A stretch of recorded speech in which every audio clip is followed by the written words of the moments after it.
Assalamualaikum warahmatullahi wabarakatuh. Waalaikumsalam warahmatullahi wabarakatuh. Gimana ibu-ibu semua kabarnya hari ini? Alhamdulillah. Sebelumnya saya ucapkan terima kasih kepada ibu-ibu semua yang sudah mau meluangkan waktunya untuk menghadiri penyuluhan ini.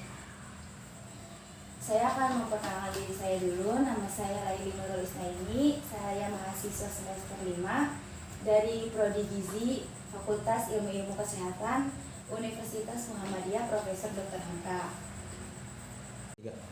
Sebelumnya saya ingin berkenalan dulu nih sama ibu-ibu. Kalau boleh tahu ibu ini namanya siapa? Ibu Dewi. Ibu ini? Ibu Eva. Ini? Ibu Sri. Ini? Ibu Asri. Oke. Baik ya. Jadi nanti pada kesempatan kali ini itu saya ingin menyampaikan materi tentang stunting pada balita. Sebelumnya saya akan menjelaskan dulu tujuan saya mengadakan penyuluhan ini.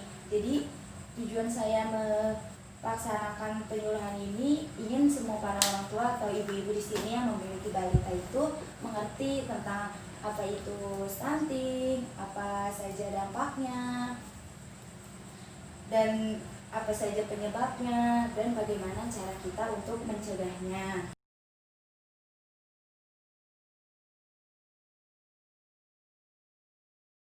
Sebelum masuk ke materi, saya akan membagikan selembaran leaflet yang bisa menjadi acuan ibu-ibu selama saya menjelaskan materi. Terima kasih. Ya.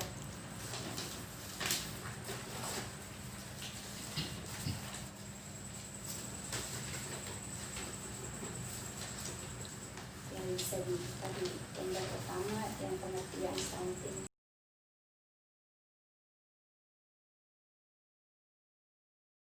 Sebelumnya saya ingin bertanya dulu nih, ibu-ibu di sini udah tahu belum sih apa itu stunting? Belum. Baik, jadi si stunting ini atau gizi kerdil atau gizi pendek adalah keadaan di mana hambatan pertumbuhan yang diakibatkan selain dari kekurangannya asupan zat gizi juga adanya masalah kesehatan atau keadaan di mana panjang atau tinggi badan anak jika dibandingkan dengan teman seusianya itu beda jauh seperti itu.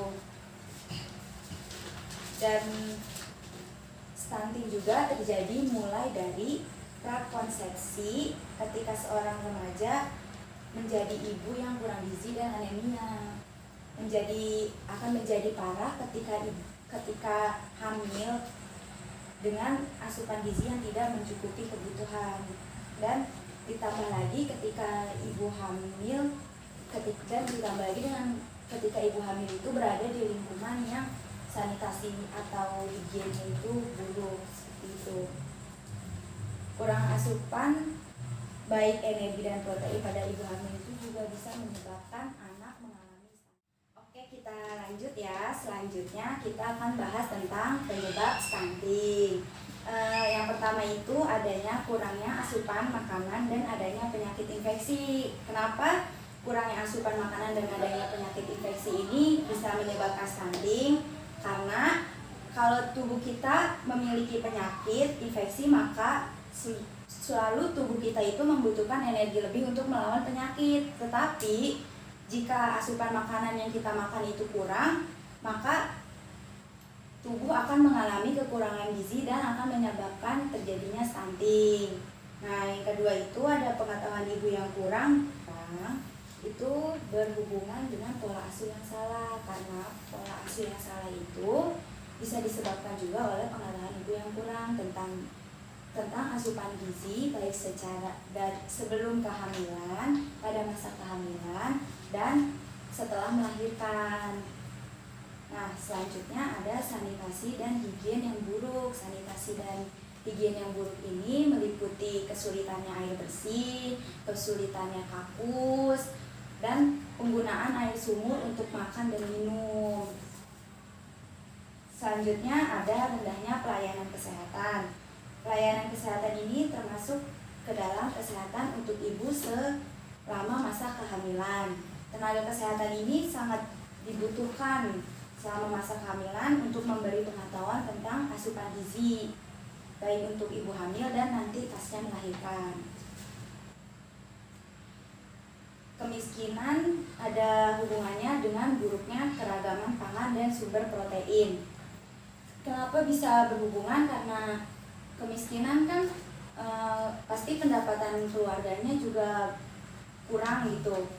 Jadi itu yang menyebabkan akses dia untuk mendapatkan keragaman pangan dan proteinnya itu agak susah dan bisa menyebabkan stunting gitu, seperti itu ibu. Kita lanjut, selanjutnya ada dampak dari stunting. Dampak dari stunting ini ada jangka panjang dan ada jangka pendek. Untuk jangka pendeknya itu ada peningkatan kejadian kesakitan dan kematian, dan perkembangan kognitif, motorik, dan verbal pada anak yang tidak optimal ini bisa berhubungan dengan produktivitas dan kapasitas kerja yang tidak optimal gitu. Terus ada peningkatan biaya kesehatan. Kenapa peningkatan biaya kesehatan ini bisa berdampak? Karena anak yang mengalami stunting akan lebih mudah terkena resiko penyakit PTM atau penyakit tidak menular. Seperti contohnya itu hipertensi, obesitas, diabetes, dan penyakit jantung pada saat dewasa. Untuk dampak jangka panjangnya sendiri ada postur tubuh yang tidak optimal, yaitu lebih pendek dibanding dengan anak seusianya. Itu terus meningkatnya resiko obesitas dan penyakit lainnya seperti yang tadi sudah dijelaskan, akan lebih besar resikonya untuk terkena penyakit PTM. Kapasitas belajar dan performa yang kurang optimal saat sekolah, dan produktivitas dan kapasitas kerja yang tidak optimal yang berhubungan tadi dengan terganggunya perkembangan kognitif, motorik, dan verbal pada anak.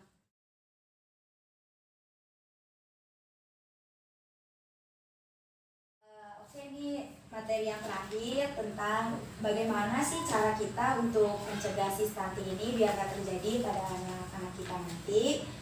Di Indonesia sendiri itu target yang ditetapkan oleh pemerintah untuk menurunkan angka stunting hingga 40% pada tahun 2025. Karena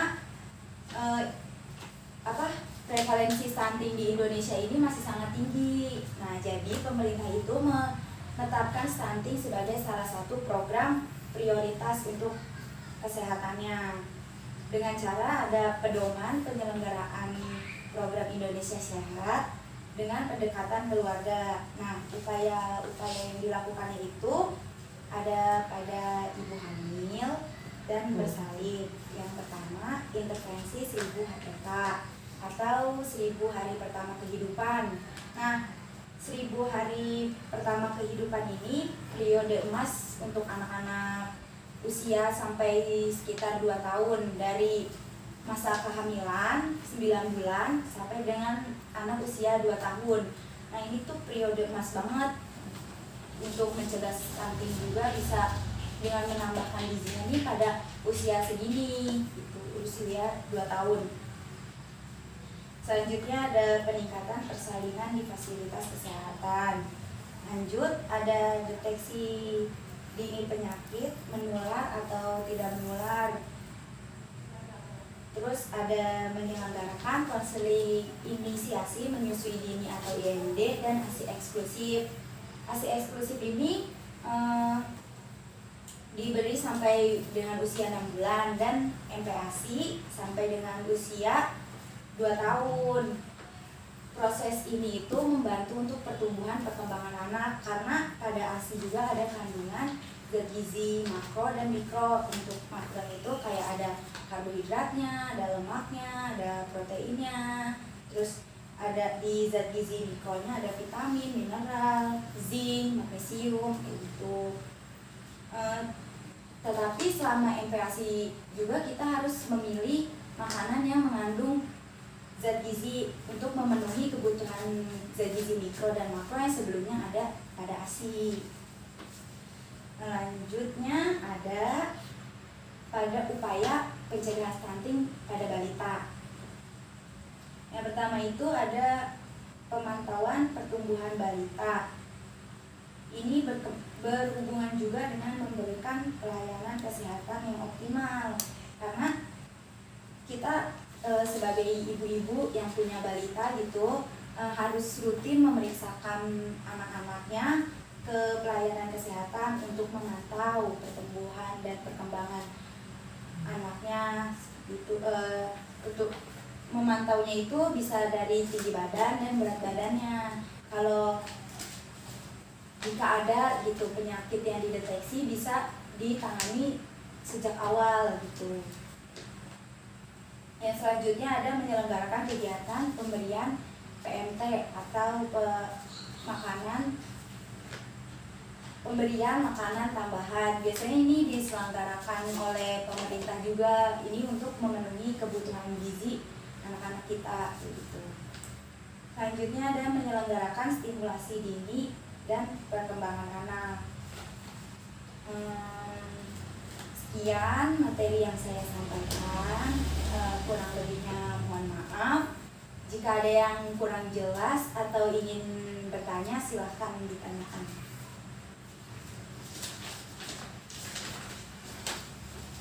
Mau ditanya nih?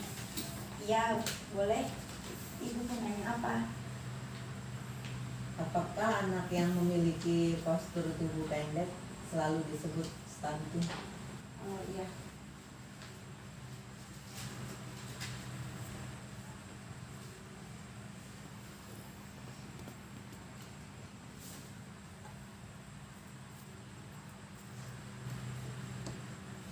Selanjutnya ada yang ingin bertanya lagi, jadi tampung dulu.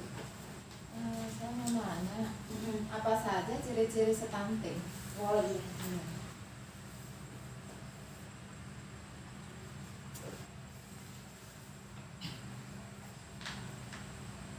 Ada yang bertanya lagi? Apakah stunting dapat dicegah?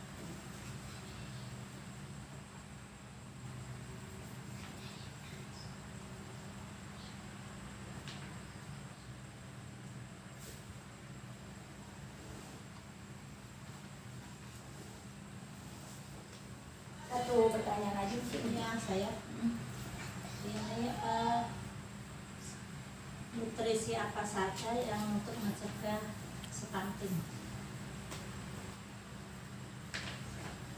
Oke, baik. Sebentar ya.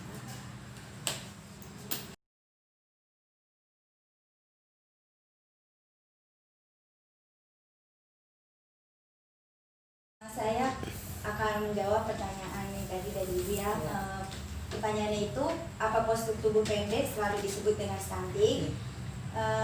Jadi postur tubuh pendek itu atau sangat pendek nggak selalu disebut dengan stunting akibat masalah gizi kronis, karena pendek atau sangat pendek juga bisa disebabkan karena faktor keturunan. Tapi walaupun proporsinya sangat kecil, tapi bisa juga karena keturunan. Nah, maka dari itu kita harus selalu memeriksakan kesehatan anak-anak kita ke tenaga kesehatan untuk diperiksa lebih lanjut agar kalau ada penyakit juga bisa dideteksi lebih dini seperti itu. Selanjutnya yang kedua itu pertanyaannya dari Ibu ya. Ciri-ciri apa saja ciri-ciri stunting? Ciri-ciri stunting itu yang pertama ada bertubuh pendek, atau kalau kita bandingkan dengan teman-teman seusianya itu tubuhnya lebih pendek. Ya, terus selanjutnya ada menurunnya kemampuan kognitif yang tadi seperti tadi yang udah dijelaskan, ditandai dengan IQ yang rendah, dapat dilihat dari adanya hambatan dalam perkembangan anak. Gitu. Jadi pertumbuhannya juga terlambat. Terus ada anak itu mudah terserang penyakit infeksi. Terus anak juga gampang sakit seperti muntah-muntah, diare, mual-mual gitu. Dan berat badan anak lebih rendah untuk anak seusianya. Jadi stunting ini berat badan dan tinggi badannya itu lebih lebih kalau dibandingin sama teman seusianya itu dia beda jauh gitu. Terus yang pertanyaan ketiga itu tentang ini apa stunting dapat dicegah ya. Jadi stunting ini dapat dicegah atau dikoreksi jika dilakukan sebelum atau selama periode emas atau yang tadi kayak udah dijelasin selama periode 1000 HPK dengan cara mempersiapkan kondisi gizi dan kesehatan calon ibu dengan memberikan gizi yang baik seperti itu. Terus yang selanjutnya itu yang tadi pertanyaan ibu ya, apakah stunting dapat dicegah? Jadi stunting ini sebenarnya dapat dicegah atau dikoreksi jika dilakukan sebelum atau selama masa periode emas atau 1000 HPK, yaitu tadi yang 1000 hari pertama kehidupan selama 2 tahun itu. Nah, caranya ini bisa dengan mulai dari mempersiapkan kondisi gizi dan kesehatan calon ibu. Makanya kalau ibu-ibu udah ngerasa anaknya kok beda ya sama anak seusianya gitu, lebih baik segera diperiksakan ke tenaga kesehatan, ke pelayanan kesehatan, biar kalau ada penyakit itu bisa dideteksi lebih dini dan gejalanya bisa diminimalisir duluan gitu. Selanjutnya pertanyaan keempat ya, nutrisi apa yang bisa mencegah stunting? Jadi nutrisinya ini untuk ibu hamil bisa cukupi kebutuhan zat besi, asam folat, yodium, protein. Contoh makanannya itu ada alpukat, makanan laut, protein hewaninya kayak ayam, ikan, telur, kentang, dan brokoli. Mungkin itu yang bisa saya jelaskan. Ada yang masih belum paham?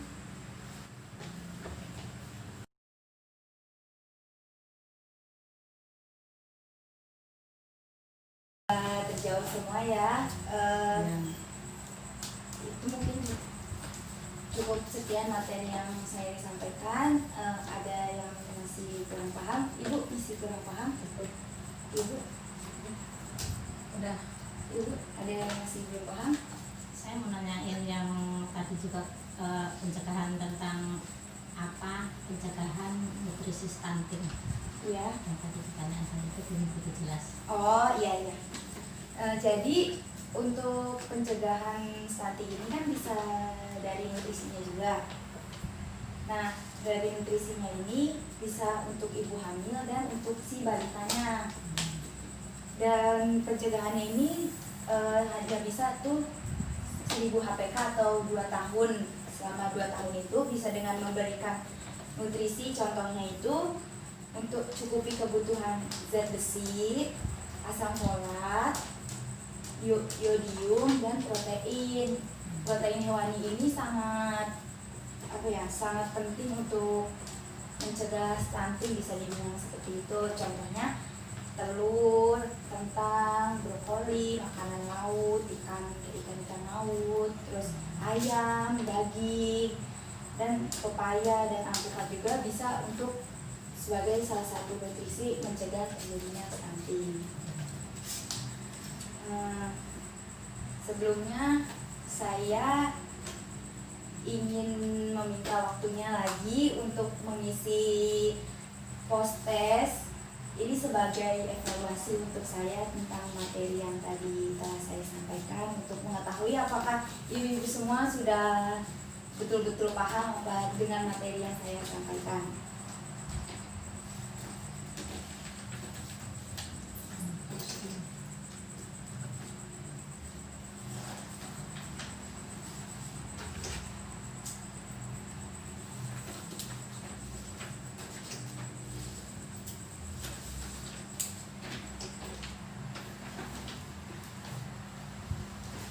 Ini di sini bisa diisi namanya. Ini cara mengisinya cukup disilang aja.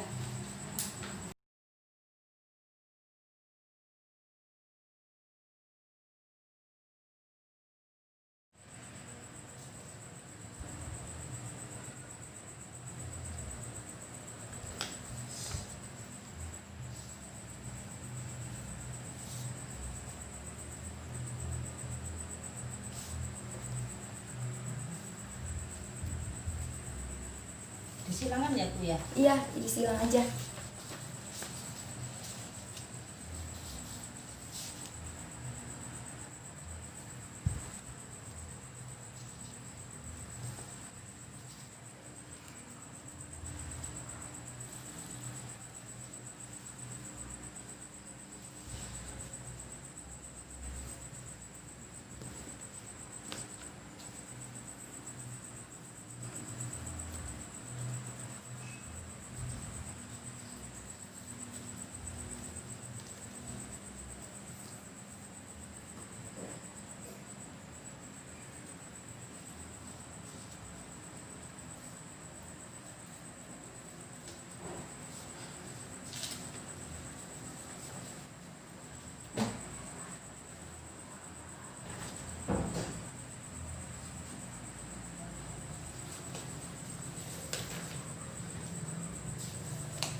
Ada yang sudah?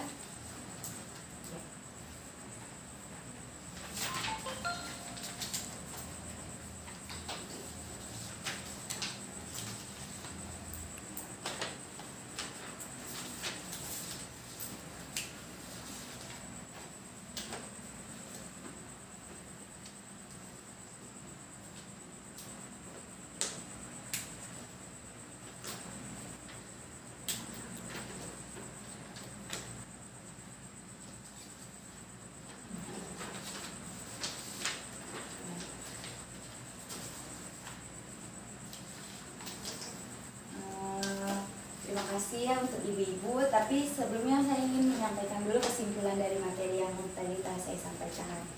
Jadi, stunting atau biasa disebut dengan kecil atau gizi pendek dapat dicegah lebih awal dengan cara memberikan asupan gizi yang baik yang memenuhi kebutuhan gizi dan selalu memeriksakan kondisi selama kehamilan dan setelah melahirkan. Jadi si stunting ini dampaknya dan penyebabnya ini masih kita bisa cegah. Itu caranya dengan tadi memberikan nutrisi yang baik dan selalu memeriksakan kondisi kesehatan.